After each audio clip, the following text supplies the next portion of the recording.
Hi, me again. Me again. Hello. All right, I got 43% of juice on the battery, which I think is going to be enough to do the meditation station, video 3 of the fall series here at Pier Cove Paradise, Pier Cove Sanctuary. Not exactly sure what we're going to call this place still. May never know. May never know. If any of you guys have an idea about what it could be called, email me, rediscoveringpeace@gmail.com. If you have any questions about what I'm doing here, or what my thought process has been, or what my actual process has been, feel free. You know, I'll answer any of the questions and all the questions I can. So now the meditation stations. So I made these meditation stations kind of organically. They just kind of had a life of their own, and they're so lovely. Excuse me, my raspy fall dusty voice. They took a life of their own, and so many people love them so much, I dedicate their own video. They get their own video. So this video will be talking a little more in depth about the labyrinth, the Zen garden, and a very little bit about the tea patio. So let's go. It's this way. It's this way. Yeah. So same start here by the transformer. Again, this was the path that was here when I got here a year and a half ago, for the public to come and some of the public to come and get to the public land, the public trust land, which borders the property, the Pier Cove Ravine. This is the first little section of path that I made, inspired by this gorgeous multi-trunk maple. Oh my God, what a lady she is. Heavens to Betsy, I love this tree. Love this tree with a little white fir next to her. So artistic. And in one of these little holes, someone noticed the other day these mushrooms growing. You guys see that in there? Isn't that cool? They're called something. Can you guys see in there? Isn't that cool? Anyway, there's just beauty everywhere here, really, everywhere. It's just one wonderment after another. Everywhere you look, you see something new. And I love it here, as you can tell. So, excuse again the voice.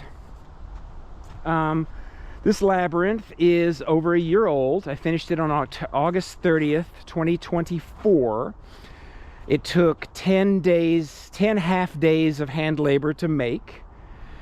I'll talk about the bench at the end, I think, this time, and the labyrinth I'll talk about first. It's a 7-circuit Cretan labyrinth, which you can Google that, and there's lots of information online about it. It's not a maze. There's one path going in. As long as you don't cross the stones, you enter here, and it goes left, right, left, right, left, right, until you curve into the center. It's a walking meditation, or moving meditation, akin to the principles of Tai Chi and Qigong. It's just a formative walk as opposed to a stationary movement-based meditation. And there's all sorts of different ways to use them. And I've been building them off and on for decades. Had not built one in a long time, and I just somehow knew deep down one needed to be here. And it ended up being here, the only circular glen like this size on the entire property. I had to take out one tree right there. Only one tree I had to take out. And here it is, excuse me. And yeah, originally wanted to put fist-sized stones down on the ground to market. Couldn't really find any that were not either far away or insanely expensive. And so decided to hand dig a trench 6 to 8 inches deep and fill that one wheelbarrow at a time with a wheelbarrow and a shovel, filled in this river stone. And it's really effective because it's so deep. Even though the deer kick off stones every now and then, this is essentially maintenance free. All I have to do is leaf blow this every now and then. But I've had to fix, quote unquote, the path not a single time. It is a maintenance free labyrinth. Even though deer kick stones all the time, people come walk it and they'll put the stones back, and the community kind of maintains that integrity. And there's very little of that needs to be done. It really is just really, really happy here. And even the water doesn't pool. It has a little rise in the middle, so the water flows away from it. It really is just a perfect spot for it. And this bench I've already talked about. This bench, for those who haven't seen the past videos, this bench was one of the overlook benches down at Pier Cove Beach, which is about 500 yards that way. Lake Michigan's right over there. And they were renovating the beach park, the public park at the beach head there in Pier Cove here. And they were going to throw these things away. There were 2 of them. And this was the one that I sat on the most and loved the most. This bench means a lot to me. And so I donated some money to the renovation project, and in return, the head contractor, a young guy named Logan, picked up this bench with his skid steer, drove it all the way down the road, all the way down the driveway, all the way through the woods, and took about a half hour to place it levelly on a pad of stone that I had created here. And there it sits. There it sits. So a portion of the old Pier Cove Beach Park has been preserved here, the actual bench that I used to sit on and look at Lake Michigan. Put this nice mossy log here to kind of provide an energetic separation between the bench and the labyrinth, and then ran this interesting riverstone wave from here, and it's like a wave of stone that you can see better from over here.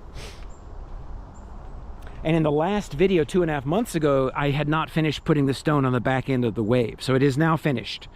It is a wave of stone that is like washed this direction and is washing towards this dogwood that I planted here to provide like a backdrop. When it gets big, it'll be a beautiful thing for people to sit in front of and have behind them. And I didn't think it was going to make it, but it has rejuvenated itself. So I think this dogwood is going to make it. I'll have to come through in the spring and keep tending it and loving on it, and hopefully it will continue to rejuvenate itself, because that would be lovely if that panned out. Yeah, so loveliness, such loveliness, the labyrinth. All right then. And of course, if you want to know more about labyrinths, just Google 7-circuit labyrinth, and there are tons of cool sites online that talk about it, about, you know, how to walk them and where they started, and the mystery that archaeologists still have not figured out why that form is found all over the world, on I think on every continent except Antarctica. They're finding that labyrinth, and people don't know how. So it's very interesting, very interesting. So walk a little further here in the glowing shimmeriness. Now we're starting to get into the sparkles. I knew this was going to be one of those days. I mean, my goodness gracious, check that out. Check that out. Amazing, huh? Wow. So pretty. So pretty. So, we'll get up here to the Zen garden, because some things have happened up here. I thought the Zen garden was done 2.5 months ago. If you watched the summer video of the Zen garden, the meditation stations, you could see that the Zen garden was quote-unquote finished, and I thought it was finished, but it wasn't finished. And I'll show you what happened. Now it is very close to finish, if not finished, and it is something else now. So we come up here, we got this boxwood planted, so you don't really see what's here. At this point you're looking, because of this boxwood that I planted, and you're thinking something's here, but I can't tell what, right? And you have this American beech and this beautiful black tupelo, that's a black tupelo, making this doorway. Excuse me again with my dust riddled voice. And then you come across this, right? A Zen garden. So Logan, the guy I mentioned about the bench, I contacted him when I got this boulder, and said, hey, will you drive that through the woods for me and place it in my Zen garden? And he did, noting as he did so that boulder will never leave this spot. Everything else might change here, but forever that rock will be there. It is so heavy and so gorgeous. So this was done in the last video, this section. The bench was done. The 2 hollies, male and female, were planted there to cross-pollinate each other. And I'll burlap them this winter so they don't get eaten. Boxwoods, I don't have to burlap, because deer, for some reason, that's the one plant deer will not eat, thank God. Everything else I'll burlap in a week or 2. But this berm was here, remember? I dug all this out by hand. It took months because this pit is about a foot, foot and a half deep. That is a lot of river stone in there. I mean, hundreds of wheelbarrow loads I pushed up here one at a time and dumped in there to kind of give a real depth to this and to make it pretty maintenance free. And I think it's going to last a long time because of that work. But this berm was just dirt with one layer of mossy logs on the top, and I thought it was done.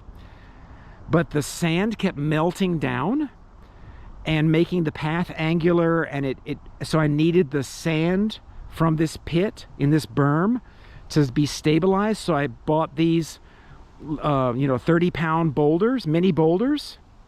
I think it's 60 of them. And I made this wall at the base, which was lovely, but then it looked unfinished. It just looked bad. So I was like, oh, crap, what am I going to do? And I knew there were mossy logs everywhere, all around here. And so I went with my wheelbarrow and my chainsaw, and anytime I found a substantive mossy log, similar to these mossy logs, I would cut it and bring it up here, and I started putting it together like Legos. I started here, and I just went chick, chick, chick, chick, chick, chick, chick, chick, chick, chick, chick, chick, chick, and I just went all the way down. It's almost finished. I need one little one there. There's a hole right there, but it's basically done. And then I'm going to take sheets of moss that I find and put in some pack in some rotten wood that's loose in the holes. Cover that with sheets of moss, and so by the spring this should start to grow into one contiguous wall of moss. And I think it's going to work. I think it's going to work. Look at this. Right? So it's already pretty amazing. Like, look at that right there. I mean, that is quite amazing. Isn't that amazing? And yeah, so it goes all the way down like that. And so when you sit on this bench, you now have a feel that the energy kind of pools here in a beautiful circular flowing way. It's a very, very safe feeling. You don't feel like before it felt like the energy was spilling over this direction. You were losing it into this gorgeous valley. And now it feels as though when you sit here on this bench in front of the two holly trees, hi guys, a little guy and gal, yeah, it feels just, calm and good. You know what I'm saying? Yeah, feels good. Yeah. Yeah, and these little stones right here, I think I'm going to make them additions. I haven't quite decided. This one stone right there, the little one in the triple right there, the triple stones, the little one right there, doesn't feel quite right. So I think one of those guys is going to go replace that one. And I think the other two of those guys will go around this guy who turns green in the rain, and those turn green in the rain. So it'll be a 3-3-1, which will still resonate with the fundamental quote-unquote rules of Zen gardens. So it'll be a 7-rock Zen garden as opposed to a 5-rock Zen garden. I feel better about that. I just haven't quite done that yet. I haven't quite figured that out yet. Anyway, that is that. Okay, we still have battery power. Yay, look how pretty down there. Oh my God. Right? And then the gorgeous gold trees turning. Isn't that something? My goodness. And again, I may have jumped the gun a little bit with timing. It's just that because of the drought this year, it was so dry. I mean, this could turn and fall in days. And I just wanted to make sure that when I had a sparkly day, I took advantage. So it's still lovely. And I will say that if we get a real golden window and it gets remarkably more gold than this, like if the maple leaves can hang on and the beech leaves can start turning, I will make another video and put up a bonus video, okay? Because if you can come here and catch the golden window, it is something. And here is the tea patio, the third of the 3 meditation stations. And it's fun to be working up here. I've been doing a lot of work up here, which I'll show you guys at the beginning of the final video coming up. And it's neat to be working over here. I was doing a lot of work back there, which I'll show you guys in Spruce Cathedral. And I was doing a lot of work down here, which I'll show you in the next video. And I'm going to be doing a lot of work here. soon, clearing that brush down there and moving it towards the tree line. But you'll see people that come up here and just sit, you know, they'll just be sitting right here. It's such a beautiful promontory. It's such a beautiful knoll to sit on. You know, the main stretch, one of the main stretches of the Ravine Trail, Pier Cove Ravine Trust Upper Loop path for the public runs right there. The property line is just down the hill here. And so people will walk by here all the time, and some of them will just walk right up here and sit on the tea patio, which is what I wanted. So, pretty cool. Leaves raining down again in the sunbeams. Oh, look at that. I didn't realize that. That's another one of those black tupelos. That's a nice one. Look at that. That right there is a black tupelo. That's a gorgeous one. And most of those black tupelos have already turned. That's interesting that that one hasn't begun to turn yet. And they turn really out. Their leaves are very red, very deep red leaf. So, yeah. Wow, that's nice. Anyway, what a day, huh? What a day. All right. I'm going to pan around again and say goodbye again. Slowly panning around.